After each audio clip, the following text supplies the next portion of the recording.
कहीं घर डूब रहे हैं तो कहीं खेत खलियान। परेशान है लोग, हैरान है लोग, क्या करे लोग। कहीं इंसान बेहाल है तो कहीं बेजुबान। यूपी से बिहार तक गंगा की बाढ़ विकराल होती जा रही है। गंगा और उसकी सहायक नदियों की अब तबाही का खतरा और ज्यादा बढ़ने लगा है। आबादी दहशत में है, कई बस्तियां तो खाली भी हो चुकी हैं। जो भी लोग इन इलाकों में रह रहे हैं वो बस इंद्रदेव से अब रहम की गुहार लगा रहे हैं। सबसे पहले देख लीजिए ये रिपोर्ट।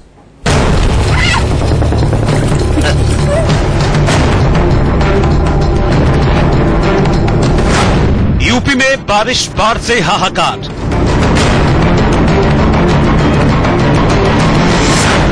गरजती गंगा, डूबती बस्ती, बहते इंसान।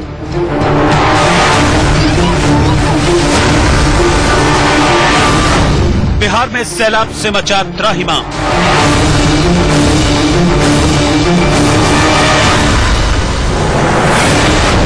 घर बार डूबे, नाव पर जिंदगी सवार।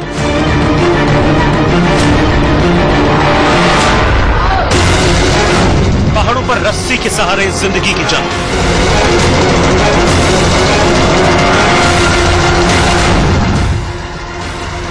बाढ़ ने सब कुछ छीन लिया।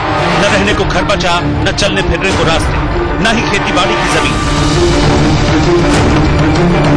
घर से निकलना हो तो सैलाब से सामना, मरीजों को अस्पताल जाना हो तो बाढ़ वाले रास्ते से गुजरना। सैलाब की मार से सिसकती तस्वीरें संगम नगरी इलाहाबाद की हैं। बेरहम बाढ़ ने घर आंगन डुबोया तो जिंदगी लकड़ी के पटरे पर आ गई, लेकिन बढ़ते पानी ने इन्हें यहां से भी डेरा समेटने को मजबूर कर दिया। पानी रुक लगातार बढ़ता जा रहा है। घर में पानी घुसने से सारा गृहस्थी का सामान चौपट हो जाता है। खाने पीने की व्यवस्था नहीं हो पाती है। लोग घर छोड़ने को मजबूर हो जाते हैं। इलाहाबाद में गंगा और यमुना दोनों नदियां एक साथ गरज रही हैं। डेंजर लेवल के करीब बहती नदियों की बाढ़ से बस्तियों में बड़ी तबाही मची है। संगम जाने वाले सभी रास्ते पानी में डूब गए। जिन सड़कों पर कल तक गाड़ियां फर्राटा भरती थी, उन पर नाव चलाने की नौबत आ गई। सड़कों को डुबोता, तोड़ता, फोड़ता, बहाता सैलाब कई मकानों के ग्राउंड फ्लोर में घुस चुका है। करीब 1000 से ज्यादा घरों में बाढ़ का पानी घुसने से लोग सुरक्षित जगहों पर चले गए, लेकिन अभी भी दहशत की वजह से हजारों लोगों ने अपने आप को घरों में कैद कर लिया है। अरे बहुत परेशानी हो रही है। छोटे छोटे बच्चे हैं, हम लोग अब कहाँ से व्यवस्था कर पाए। स्कूल भी चल रहा है। संगम का प्रसिद्ध हनुमान मंदिर भी बाढ़ के पानी में डूब चुका है। प्राचीन लेटे जी के हनुमान मंदिर की एक दीवार भी बाढ़ की मार से गिर चुकी है और पूरा मंदिर जलमग्न हो गया। बाढ़ के आ जाने से काफी घर में पानी घुस गया है। न कोई प्रशासन के लोग, न अभी तक कोई यहाँ पे वो नहीं है। घर के अंदर हो गया, कितना परेशानी हो रही है। जानवर के घुस रहे हैं। पानी से इतना ज्यादा वो हो रहा है कि मच्छर और हर एक दवाई न कोई छिड़के नहीं जा रहे हैं। अभी तक कोई प्रशासन का आदमी कोई भी किसी के घर में सुध लेने के लिए नहीं आया है। बाढ़ का पानी रिहायशी बस्तियों में घुसने के बाद राहत और बचाव के काम में एनडीआरएफ की टीमों को भी लगाया गया है। प्रशासन ने कई रिलीफ कैंप शुरू कर दिए हैं। इसके अलावा निचले इलाकों में लगातार जल पुलिस से कॉम्बिंग कराई जा रही है, लेकिन गरजती गंगा हर घंटे 4 सेंटीमीटर ऊपर उठ रही है और इसके रौद्र रूप से बड़ी आबादी कांपने लगी है। Sandeep Tiwari, Allahabad, India news. वाकई हर चेहरे पर दहशत साफ देखी जा सकती है। बिहार में गंगा का विकराल रूप और भीषण तबाही दिखाएंगे, लेकिन उससे पहले उत्तराखंड में जल तबाही की ये तस्वीर तो देख लीजिए। नीचे 80 गंगा बह रही है। अब तस्वीरें आपके सामने होंगी और ऊपर रस्सी के सहारे लोग बस्तियों में पहुंच रहे हैं। किसी को कहीं जाना हो तो इसी तरह रस्सी पर अटकना पड़ता है, लटकी ट्रॉली में बैठना होता है। वापस लौटना हो तो फिर इसी तरह जान हथेली पर रखकर लौटते हैं लोग। ये तस्वीर आपको बता दें उत्तरकाशी के संगम चट्टी की है, जहां 9 गांव के लोग बरसात के मौसम में हर साल इसी तरह कम्यूट करते हैं, आवाजाही करते हैं। साल 2012 में यहां पुल बह गया था, जिसके बाद आज तक पुल दोबारा नहीं बन पाया है और हर रोज लोग इसी तरह जान हथेली पर रखकर सफर तय करते हैं और यही सोचते हैं कि कहीं आज का सफर जिंदगी का आखिरी सफर ना साबित हो। आपको बता दें कि डोडीताल ट्रैक पर अगोड़ा गांव के लोग शौकिया तौर पर ट्रेकर्स को एडवेंचर की गुर सिखाते हैं, लेकिन बरसात में ये खुद इस कदर मजबूर हो जाते हैं कि देखें किस तरीके से ये पार करते हैं। एक रास्ते से दूसरे रास्ते पहुंचते हैं, एक जगह से दूसरी जगह पहुंचते हैं। इस तरह से बड़ी आबादी गंगा नदी के किनारे बसती है और इन दिनों यहां लाखों लोग गंगा की बाढ़ से बेहाल नजर आ रहे हैं। कहीं घर के घर डूब रहे हैं तो कहीं सैलाब सड़कों पर बह रहा है और उनको बहाकर लेकर जा रहा है। देखिए कैसे इस रिपोर्ट के जरिए।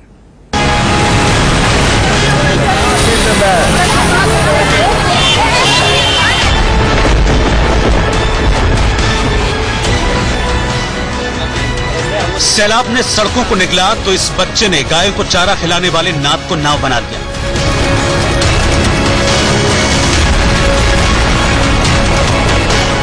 घर से लेकर रास्ते तक बाढ़, अगर कहीं जाना हो तो कमर तक पानी में डूबकर जाने की मजबूरी। बच्चे, बुजुर्ग और महिलाएं भी इन्हीं सैलाब वाली सड़कों से गुजरने को मजबूर हैं।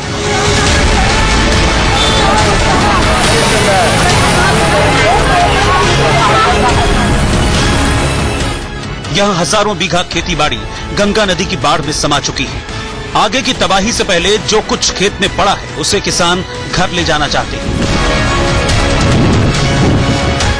बेगूसराय के सेमा गांव में गली मोहल्ले से लेकर घर तक बाढ़ में डूब चुके हैं। यहाँ भी रहने से लेकर खाने पीने का संकट खड़ा हो चुका है। 4000 की आबादी वाले इस गांव से 1000 के करीब लोग पलायन कर चुके हैं। 4000 परिवार प्रभावित से और 4000 में अभी तक एक भी नाव का सुविधा या किसी भी तरह की कोई सुविधा प्रदान इन लोगों को नहीं की गई है। 15 दिन से पानी है, कोई नहीं देखने के लिए भी नहीं आए हैं। बहुत दिक्कत है, न खाने का उपाय है न और कुछ रहने का। लेकिन अब भी हजारों लोग ऐसे हैं जो जान माल लेकर बाढ़ से डूबे घरों में रहने को मजबूर हैं। जो लोग बांध पर या किसी दूसरे ठिकाने पर रहे हैं वो चारा लाने या फिर जानवरों को खिलाने सैलाब से डूबे गांव में लौटते हैं।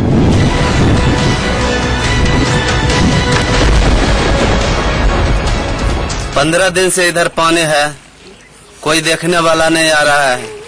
खाना पानी बहुत बंद हो गया है, रास्ता भी ब्लॉक हो गया है। 4000 करीब घर होगा, सभी प्रभावित है। हालांकि बाढ़ के आगे किसी का जोर नहीं चलता है, लेकिन यहाँ के लोगों की शिकायत ये है कि न तो नेता और न ही अफसर इन्हें देखने तक आते हैं। वहीं प्रशासन का दावा है कि बिगड़ते हालात के बीच तैयारी पूरी है। गंगा नदी में जलस्तर पिछले एक सप्ताह से लगातार क्रमशः बढ़ता जा रहा है। हम लोग उसमें पूरी तरह से नजर बनाए हुए हैं और हमारे सभी पदाधिकारी लगातार क्षेत्र में हैं। आज मैं स्वयं भी क्षेत्र में गया था और अनुमंडल पदाधिकारी, फ्लड कंट्रोल डिवीजन के इंजीनियर्स सभी लोग तत्परता दिखा रहे हैं और कुछ जगहों पे अभी नाव की मांग की गई थी, वहाँ पे नाव उपलब्ध कराया गया है और आने वाला 2 से 3 दिन काफी क्रूशियल होगा। अगर जलस्तर और बढ़ता है तो हम लोग को आवश्यकता अनुसार इवैक्यूएशन करवाना होगा। हमारे जो रिलीफ कैंप है, शेल्टर पॉइंट है, वो सब पहले से चिन्हित है। चिन्हित स्थलों पे हम लोग आवश्यकता के अनुसार लोगों को वहाँ पे शिफ्ट करेंगे। बेगूसराय से पूरब भागलपुर में भी गंगा नदी ने कहर बरपा दिया है। जिस सड़क पर मोटर गाड़ियां दौड़ती थी वहां बोट चल रही है।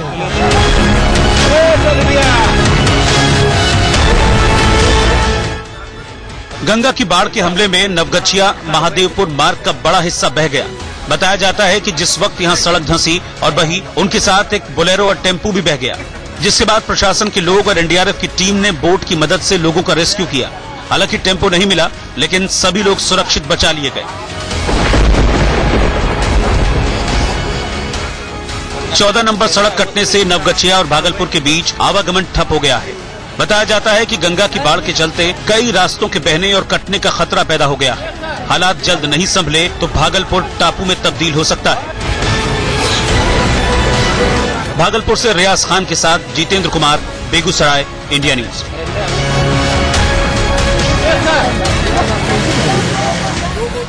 और यहाँ आपको बता दें, इस साल सितंबर में भी सैलाब नए नए रिकॉर्ड बना रहा है। जिस बुंदेलखंड के करीब 6 लाख किसान सालों से बूंद बूंद पानी के लिए मोहताज थे, उसके लिए तरस रहे थे, जहां कई किसानों ने अकाल के चलते मौत को गले तक लगा लिया था।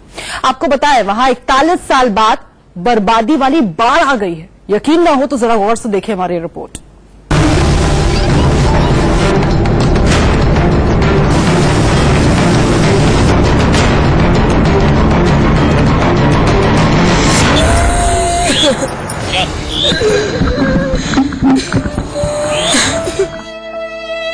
सैलाब घर बार ही नहीं छीनता, जान भी ले लेता है। सैलाब सिर्फ डुबोकर नहीं मारता, बल्कि दिल की धड़कनें भी छीन लेता है।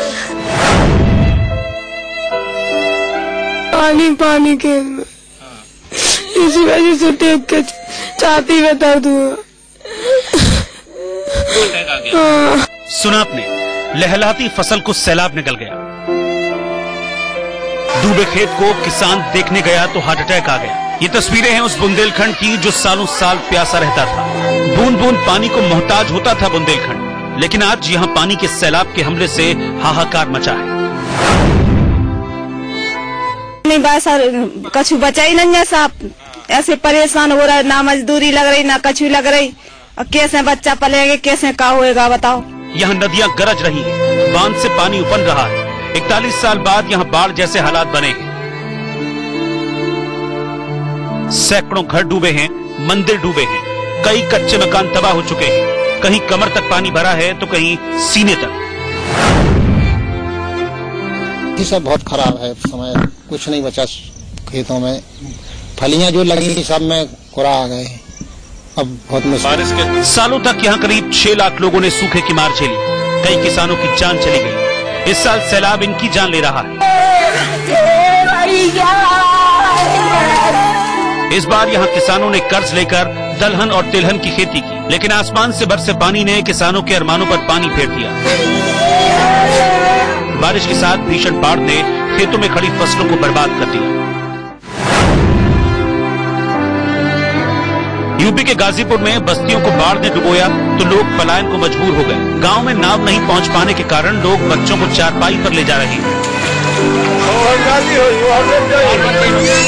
घरों के पास यहाँ इतना पानी भरा है कि नजारा नदी की तरह है। बच्चे उसमें कंधे तक डूबकर मस्ती कर रहे हैं। गाजीपुर में सिर्फ गंगा ही नहीं गरज रही, बल्कि दूसरी सहायक नदियां भी उफन रही हैं, जिसके चलते हजारों लोगों ने ऊंचाई वाली जगहों पर शरण ले रखी है। वहीं प्रशासन के लोग भी लगातार मुस्तैदी दिखा रहे हैं। बाढ़ प्रभावित इलाकों में अधिकारियों की तैनाती भी की गई है। गाजीपुर से आलोक त्रिपाठी के साथ मनीष, झांसी, इंडिया न्यूज। और आइए अब आपको सिक्किम की एक तस्वीर दिखाते हैं। इस वीडियो में देखा जा सकता है कि कैसे पानी के, अभी कुछ ही देर में आप ये वीडियो देखेंगे, ये देखें किस तरीके से पानी के तेज बहाव में एक पुल बह जाता है। नेपाल और भूटान की सीमा से लगे सिक्किम में ये आज देखते ही देखते सैलाब में बह गया। पुल की हम बात कर रहे हैं। ये पुल सिक्किम की राजधानी गैंगटॉक को मनगान से जोड़ता है। घटना से जुड़ा एक वीडियो सामने आया है। वीडियो में साफ दिखाई दे रहा है कि छोटे नाले पर बने पुल के नीचे से काफी तेजी से पानी बह रहा है। पानी का बहाव इतना ज्यादा था कि इस छोटे से पुल की दीवारें उसे झेल नहीं पाई। और देखिए किस तरीके से बेबसी, लाचारगी में ये पुल जो है वो बह गया पानी। तो पानी के सामने, सैलाब के सामने एक पुल के सरेंडर की हम आपको तस्वीरें दिखा रहे हैं। सिक्किम में सैलाब ने कैसे एक पुल को अपने साथ बहा लिया वो हम आपको दिखा रहे हैं। लोग देखते रह गए और ये पुल बहता चला गया। बारिश और लैंडस्लाइड के कहर से जूझ रहा है सिक्किम, और इन सबके बीच सैलाब की तस्वीरें, किस तरह से एक जो पुल था, बहुत पुराना पुल बताया जा रहा था, वो बह गया।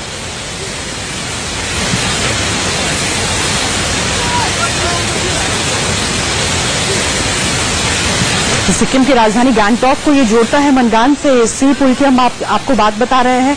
और देखिए किस तरीके से एकाएक बहुत ज्यादा पानी का स्तर था और सैलाब के आगे किस तरीके से सैलाब जो है इस पुल को अपने साथ बहा ले गया, वो हम आपको तस्वीरों के माध्यम से दिखा रहे हैं। जाहिर तौर पर आम लोगों की, स्थानीय लोगों की मुश्किलें भी बढ़ने वाली हैं अब जब ये जो पुल है वो इस तरीके से बह चुका है।